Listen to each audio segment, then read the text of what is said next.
Bismillahirrahmanirrahim. Dear student, today we will discuss about a very important poem, that is Night Mail, which is in your syllabus. It is written by the W.H. Auden. So we will discuss about this poem step by step with the one stanza, then second, third, fourth. In every stanza we will explain it, and at the end we will make an analysis of this poem, and we will analyze this poem. So before starting my lecture, it is requested to subscribe my channel so that you can receive my all lecture from which I am recording on, updating on day by day. So you can receive all this lecture. So without wasting our time, so come to the first slide that will give you the insight. Okay, we will the first line, I would like to explain it. Firstly, I would like to tell us about the what is the summary of the poem. So this is it is a very simple poem about a night mail. The night mail brings checks and parcel orders and for the people of all sort, whether you belong to rich, whether you belong to poor. It climbs on the slope easily. It is always in time.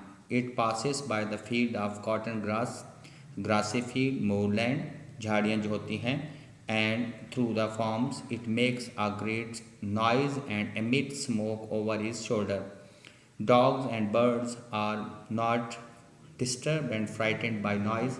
Sometimes it cover many miles slowly and steadily.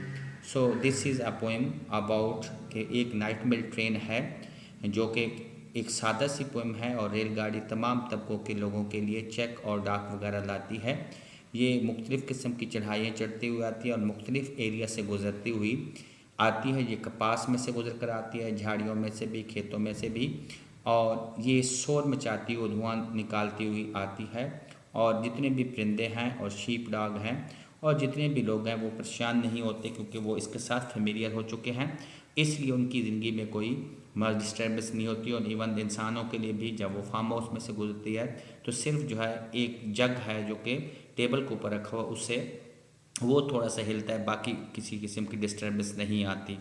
सो अब जो हम इसकी जो है line by line जो है अब हम इसको जो एक्सप्लेन करेंगे। First, this is the night mail crossing the border. अब अगर this is the night mail, it mean it is a specific mail order bringing the cheque and the postal order. अब बॉर्डर और order इसके दरमियान rhyming है।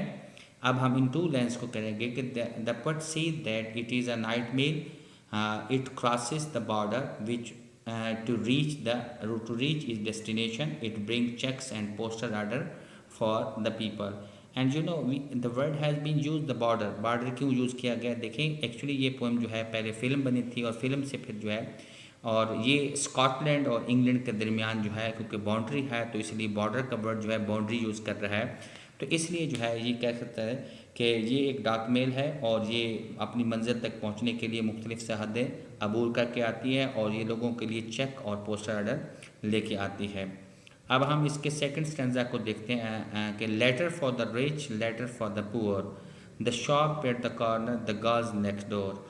अब हम poor और डोर के दरमियान रेमिंग है।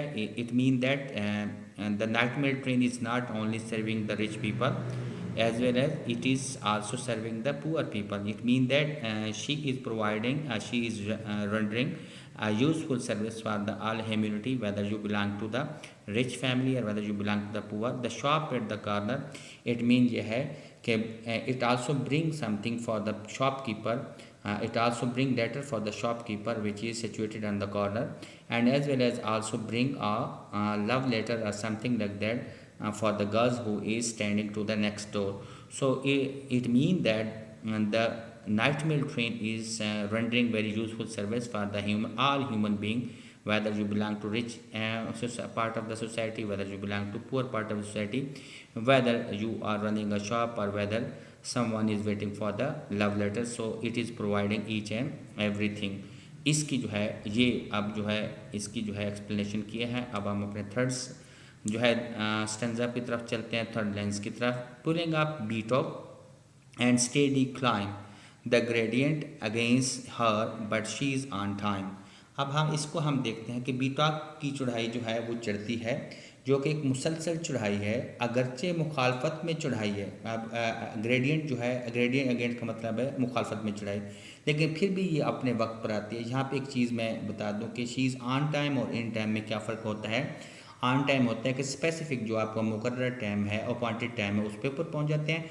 और इन टाइम का मतलब ये होता है कि आप अगर टाइम से थोड़ा सा पहले पहुँच जाएँ।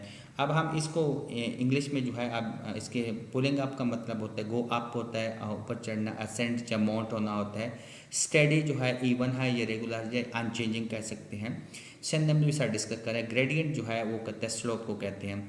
तो अब हम इसकी एक्सप्लेनेशन ऐसे करेंगे, the night mail climb a बीटॉक and climb on the slope is steadily, although in front of her there is ascent, but there are also slope, but she remain on time and she reach her destination on time, although the way on which she is traveling is very difficult because it is ascending, it's not descending। ये चढ़ाई है, इसलिए क्या है कि इसके ऊपर फिर भी ये अपने टाइम पर जो है पहुंच जाती है।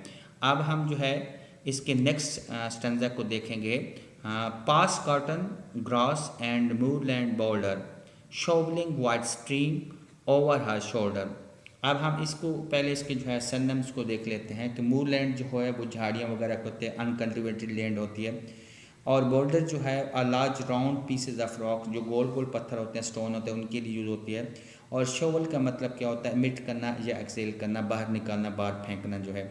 अब हम इसको ये कह सकते हैं कि she passes through the cotton grass, it means she is passing through the field where there is a cotton, and also she passes the place where is a bushes and as well as the stone, that means that is moorland, and it also emitting white smoke।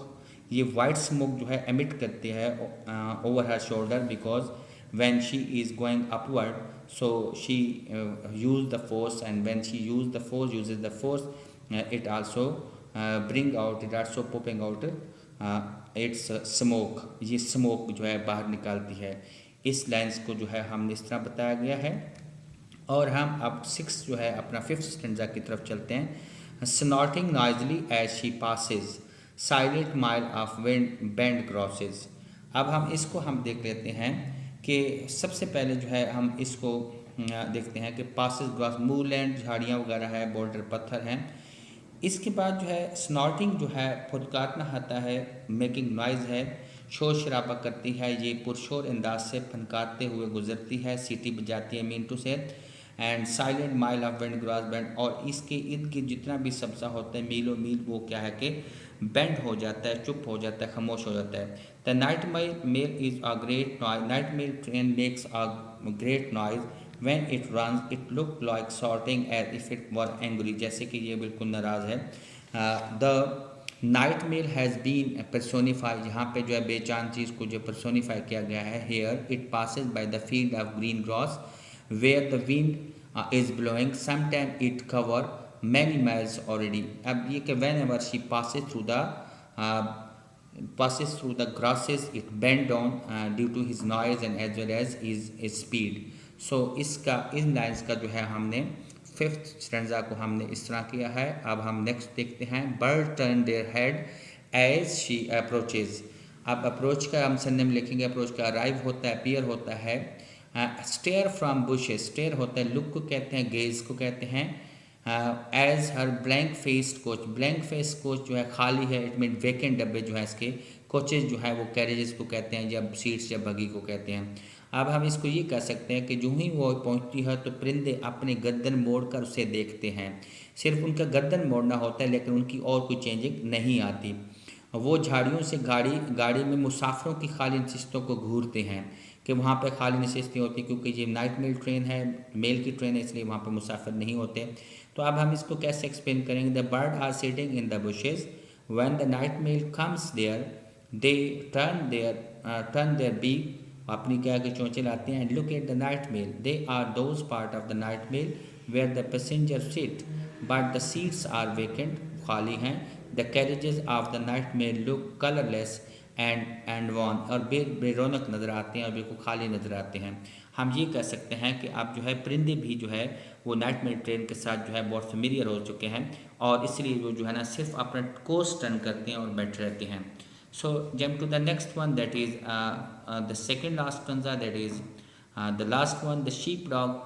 The sheepdog cannot turn her course. जो sheep dog जो होते हैं, हम इसको कह सकते हैं sheep dog जो है, जो रखवाली करने वाले कुत्ते होते हैं, भेड़ों की निगहबान करने वाले कुत्ते जो है अपने रास्ते को नहीं बदलते। दे slumber on their path across. Slumber जो है वो स्लीप है, और पाथ जो है उसके पंजे जो है नेल हैं, उसका पैड जो है उसको बिल्कुल वो चेंज नहीं करते, और उसी तरह मज़े से वो सोए रहते हैं। तो आप एक्सप्लेन कैसे करेंगे? सम dog are train to take care of the sheeps. कुछ डॉग जो है शीप डॉग वो होते हैं जो कि ट्रेन किए जाते हैं ताकि वो देखभाल कर सकें। The dogs are called sheep dog. These dogs cannot force the night male to turn their courses. Which the night male comes, they remain sleeping with their paw. It means that they have become familiar with the noise and as well as the night train, and they did not disturb their sleep. They keep on sleeping easily and their sleep doesn't disturb. वो disturb नहीं होती और वो उसी तरह ही रहती हैं। अब हम इसको जो है लास्ट स्टंजा को देखते हैं कि in the farm she passes no one shake. No, अब परिंदों की बात भी हो चुकी है, उसके साथ शीप डॉग की बात भी हो चुकी है। अब जो है ह्यूमन बींग के ऊपर वो कंक्लूड करना चाह रहे हैं। इन the farm she passes no one वेक। अब हम देखेंगे इसको शी यूज के पर्सोनीफाई किया गया कि एज ए ट्रेन को यहाँ पे एज ए पर्सन के तौर पर एज ह्यूमन बींग जो है सर्व करता है ह्यूमैनिटी को, उसकी सर्विसेज देता है। तो इसलिए डब्ल्यू.एच. एल्डन भी यही कह रहा है कि शी के तौर पर रिप्रेजेंट करने के कि ये भी जो है ह्यूमन बींग को सर्विसेज दे रही है और तमाम ह्यूमन बींग जो है इससे फ़ायदा उठा रहे हैं। इन the farm she passes no one वेक। अब जब वो फार्म से गुजरती है तो कोई भी आदमी जागता नहीं है, क्योंकि वो उसकी साउंड से फेमिलियर हो चुके हैं और उसके फेमिलियर होने से उनको कोई डिस्टर्बेंस नहीं होती। But a jug in the bedroom gently shake. लेकिन एक जग जो होता है जो टेबल के ऊपर रखा है वो थोड़ा थोड़ा ना हिलता है आराम के साथ, और बाकी कोई डिस्टर्बेंस नहीं होती, बाकी उसी तरह होता है। अब हम इसको देखेंगे वेक का क्या होगा, गेटअप होगा, और शेक का सिनोनिम्स क्या होगा, ट्रेम्बल होगा या शडर होगा। इन द फॉर्म, अब जब वो गुजरती है, अब इसको एक्सप्लेन करेंगे। Some people live on in the farm. कुछ लोग जो है फार्म्स में रहते हैं, हाउसेज में। When the night mail passes through the farm, जब कभी नाइट मेल जो है फार्म हाउस से गुजरती है, दे आर नॉट डिस्टर्ब।